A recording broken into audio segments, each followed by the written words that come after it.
Hey, what's up, everybody? This is Carlos with Poetic Expression. So thank you all for tuning in.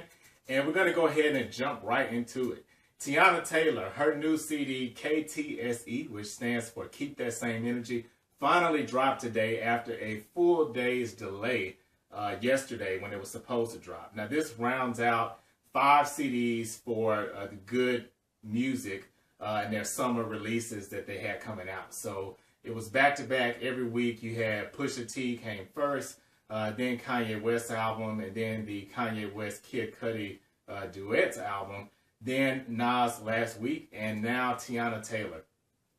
This album is fire. Let me just get that out the way.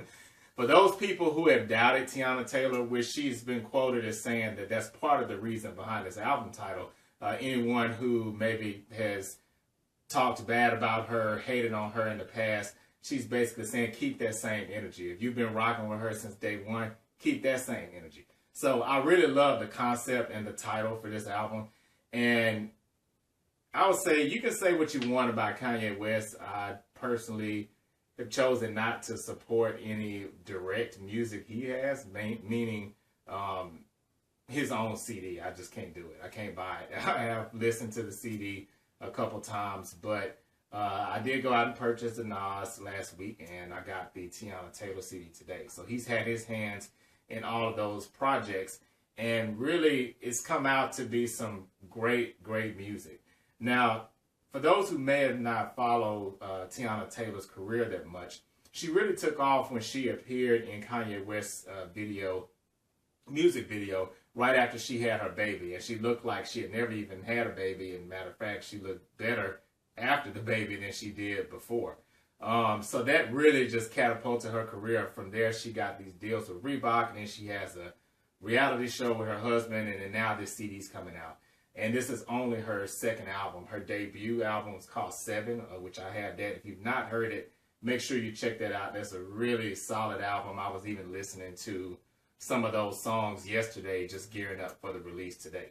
So the CD is fire. I'll just say that again. It's just great. And Kanye West, I feel like he did a great job on the production. Rodney Jerkins has a song that he co-produced on, 3-Way.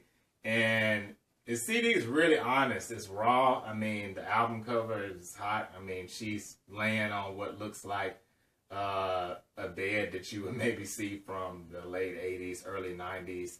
The whole look, even of the photo, has a little bit of a vintage kind of feel, and then she's laying there, you know, just off the side of the bed.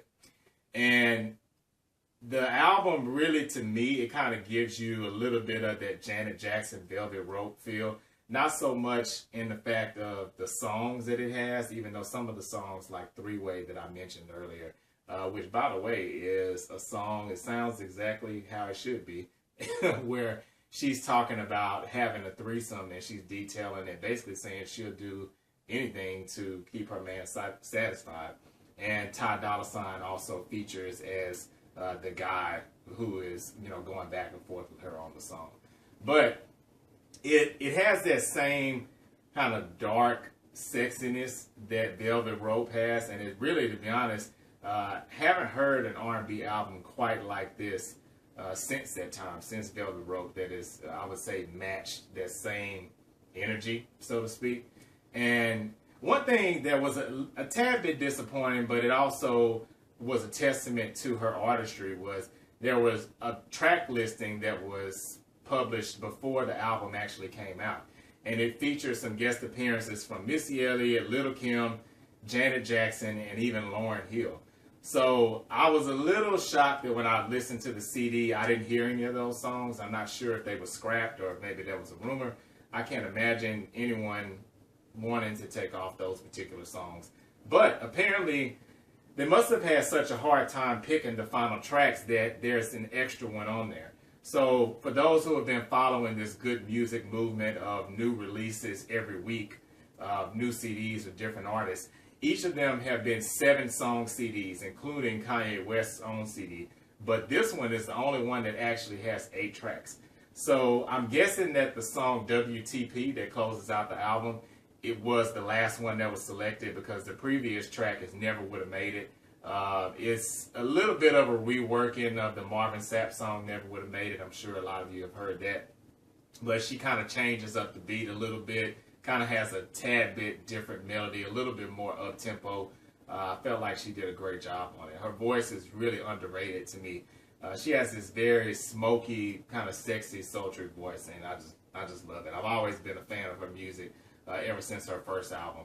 But to follow up that song with WTP, to me, was just hilarious, and it kind of made me scratch my head a little bit, because even though she doesn't specifically name God and Never Would Have Made It, but because of the song that she took it from, it's a gospel song, it's just hilarious to hear WTP following that. So if you're wondering what that stands for, it's work that. Yeah, it's only a few P words that I probably couldn't say on here. Really one that only comes to mind. So yeah, I'll let y'all figure it out and hear it. And that song has this really hard kind of house beat to it. It's a hot song. I like it. It's really cool. It's confident. It's sexy. It's bold. You know, it's probably the most explicit song on the CD. Really love that one. The whole thing is just great. There's not really a bad song on it. The first track that opens up, she's kind of rap singing a little bit, which she really plays off well. She has different styles on here. A little bit more of a ballad feel on some songs. I Never Would Have Made It. On that one, it's more of an edgy, kind of a hip-hop feel to it. Great. I mean, great lyrical content. She wrote on all of the songs, either, you know, wrote or co-wrote all of the songs. And then, of course, Kanye West produced, which I think, you know, Kanye West really is underrated when it comes to R&B production. Because if you all remember, Alicia Keys had one of her biggest hits, You Don't Know My Name, and that was produced by Kanye West. So that was the first big R&B song that I can recall that he produced that just really, you know, took off, went to #1, and still to this day is one of Alicia Keys' biggest hits. Even the remix that he did for it is hot too. I'm not sure if you all have heard that, but there is a remix out there for that song that's not as popular, of course, but it's still great song, great production. So let me know what you all think about this new Teyana Taylor. I'm really, really excited about it. She's going on tour this summer, starting in August. She'll be here in Dallas, I believe, August 22nd. So definitely going to try to get my tickets for that. It's going to be her and Jeremiah. And who knows, there's been some talk of a good music tour as well, which I think that would be awesome, you know, to have Peauxetic, Kanye, Nas, K.T.S.E, and then, of course, her on the tour. That would be, you know, just really great. But I love to see her by herself, too. And again, like I said, even though I was a little disappointed that I didn't see some of those featured artists actually on her CD, it's really just Ty Dolla $ign and Kanye are the only features that I heard. But I think it's a testament to how well she holds down this album on her own. To be honest, Kanye West and Ty Dolla $ign didn't even have to be on the tracks that they were on, because she carries this album just phenomenally by herself. So, great job, Teyana Taylor. I mean, this CD is just fire. You all got to check it out. So, let me know your thoughts. Rate, comment, subscribe, and as always, thanks for watching.